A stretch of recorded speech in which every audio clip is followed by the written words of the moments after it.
मौजूदा समय में सिन्हा सरकार का जुल्म और जाति जिस तरीके से आज आमजन को विशेष रूप से जम्मू संभाग के अंदर प्रताड़ित कर रही है, उसके कई जीवंत और ज्वलंत उदाहरण हमारे सामने हैं। मंदिरों के इस शहर को स्मार्ट बताते बताते स्मार्ट मीटर से पाटने चली इस सरकार की इस विषय विशेष पर किस तरीके की अप्रोच है, उसे लेकर आज का ये संवाददाता सम्मेलन आयोजित किया गया है। हमारे लोग सड़कों पर हैं और निरंतर विरोध प्रदर्शन हम आए दिन देख रहे हैं। बावजूद उसके सरकार का रवैया नितांत उदासीन है। बहुत सारी ऐसी बातें हैं जिसमें पोशीदा ढंग से मैं कहूंगा सरकार कुछ इस तरीके के फैसले ले रही है जिसकी आम आदमी को भनक तक नहीं है। मसलन आज से 7-8 महीने पहले बिजली विभाग ने 25 से 26% का इजाफा प्रस्तावित किया था आम दर जो बिजली के बिलों की थी, लेकिन अब जो जानकारी हमारे पास है उसके अनुसार 15% एनहांसमेंट प्रस्तावित की जा चुकी है और ऊपर से कोड में खास ये कि 15% जो इलेक्ट्रिसिटी ड्यूटी है उसे माफ करने के नाम पर जो एमडी है जेपीडीसीएल के शिव अनंत दयाल ये अपनी पीठ को जा रहे हैं। हकीकत ये है कि 20 सालों से लोगों को बिजली का बिल नहीं दिया गया था और जब बिल मुहैया करवाए गए तो वो लाखों में थे। ऐसे मामले भी बहुत हैं जिनमें लोगों के जा चुके परिजन, मृतक परिजनों के नाम पर बिल भेजे गए हैं, जबकि दुनिया का कोई कानून मरे हुए आदमी के नाम पर ना तो कोई कानूनी कार्रवाई कर सकता है ना किसी तरह का कर उगा सकता है। हकीकतन बात यह थी कि महकमा ये अच्छी तरह से जानता है कि अगर कल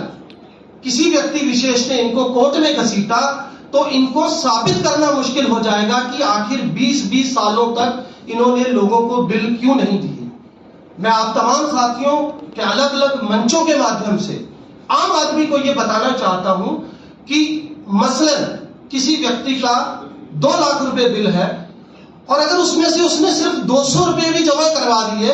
तो एक तरह से उसने ये मान लिया कि वो बिजली का बिल उसका था,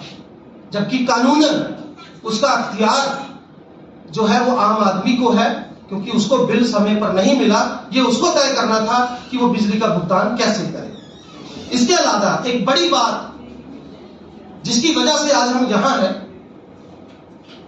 एलजी साहब आज से 3-4 दिन पहले एक बयान देते हैं और बड़ा बेहुदा बयान जो है वो उन्होंने दिया, जिसमें उन्होंने जिक्र किया कि जिन लोगों के पास आईफोन है, 5G नेटवर्क है, गाड़ी है, वो बिजली का बिल क्यों नहीं दे सकते। मैं पूछना चाहता हूं प्रत्यक्ष रूप से एलजी साहब से कि भाई साहब आज जब बैंकिंग में इतनी प्रतिस्पर्धा है, 10-10 हजार रुपए तनख्वाह लेने वाले एक लोअर मिडिल क्लास के घर बैंक वाले कार लोन देने पहुंच जाते हैं, बजाज वालों ने तो मोबाइल फोन के ऊपर लोन देने शुरू कर दिए हैं, तो क्या मापदंड है आपका ये तय करने का कि जिस आदमी के पास आईफोन है या स्मार्टफोन है वो इस काबिल है, उसकी आर्थिक स्थिति इस काबिल है कि वो बिजली का बिल पे कर सके। और दूसरी बात, जब आप अपनी पीठ इसलिए थपथपा रहे हैं कि आपने तमाम गवर्नमेंट महकमों की सर्विसेज को ऑनलाइन कर दिया है, तो सवाल ये है कि एक आम आदमी कैसे उन सर्विसेज को अवेल करेगा किसी पोर्टल से अगर उसके पास स्मार्टफोन नहीं है। हकीकत यह है कि बिजली महकमे के नाम पर लोगों की चमड़ी छीनने का बड़ा घिनौना प्रयास लगातार चल रहा है। और इस पूरे मामले का एक और पहलू जो मैं आपके संज्ञान में लाना चाहता हूं, आज से चंद दिन पहले पनामा चौक पे गुरदास नाम के एक लाइनमैन की जान गई। 2 दिन बाद बड़ी ब्राह्मणा में शब्बीर हुसैन का जनाजा उठा। 10 लाख रुपए जरूर उसको दिया गया और 1 लाख रेड क्रॉस की तरफ से, लेकिन आपको मैं ये बताना चाहूंगा कि किस तरीके की बनियागिरी पर यह सरकार उतरी है। सैकड़ों पीडीडी के लाइनमैन, आप सब भी गवाह है इस बात के, जब वो यहाँ प्रेस क्लब के बाहर विरोध करते थे। किसी का हाथ नहीं है, किसी का पैर नहीं है, किसी की आंख नहीं है, और कुछ तो ऐसे हैं जो आज जिंदा भी नहीं। उन लोगों को स्थायी करने की बजाय यही एमडी जिसका जिक्र मैंने पहले किया, इन्होंने आज से 2 हफ्ते पहले ठेके पर लाइनमैनों की नियुक्ति का ऑर्डर निकाला, और जब कर्मचारियों ने विरोध किया तो महकमे ने यह कहकर कन्नी काट ली कि गलती से हो गया।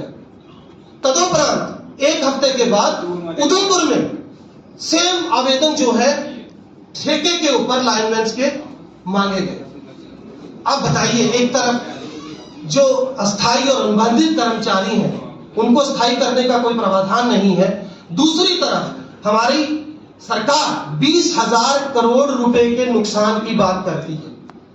मैं आप सबको बताना चाहूंगा कि जम्मू कश्मीर वो प्रदेश है जहां से पैदा होने वाली बिजली आधे हिंदुस्तान को जा रही है। बावजूद उसके उस मुनाफे को सरकार नहीं गिन रही, अलबत्ता लोगों के ऊपर टैक्स के नाम पर एक तरह की ये जो जजिया वसूली है, हम इसके नितांत खिलाफ मैं कहूंगा है। और हम चाहते हैं कि जिस तरीके के सर्कमस्टांसेस आज की तारीख में बने हैं, इनके खिलाफ अगर तमाम विपक्ष एकजुट होकर सड़कों पे उतरता है तो हमारा कोऑर्डिनेशन भी बिल्कुल वैसा ही होगा।